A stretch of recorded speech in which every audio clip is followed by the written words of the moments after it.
Welcome to our YouTube tutorial on how to save WhatsApp DP, display picture. In this comprehensive guide, we will walk you through the step-by-step process to easily save profile pictures of your contacts on WhatsApp. Let's get started. Step 1. Firstly, open the WhatsApp application on your Android device. Step 2. Open the chat with the user or person whose profile photo you want to save. Step 3. Now, in the chat page, click on the name of the person located at the top. Step 4. Tap on the profile picture, or DP of the person. Step 5.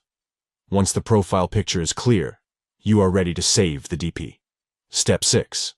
Now, press and hold the volume down, plus power button simultaneously for less than 3 to 5 seconds. Step 7. It's done. You have successfully saved the WhatsApp DP. And there you have it. You have learned how to save WhatsApp DP on your Android device. Now, you can easily keep a collection of profile pictures of your contacts. We hope this guide has been helpful to you. If you have any further questions or need additional assistance, please feel free to leave a comment below. Don't forget to like and subscribe to our channel for more useful tutorials like this one. Thank you for watching and happy saving.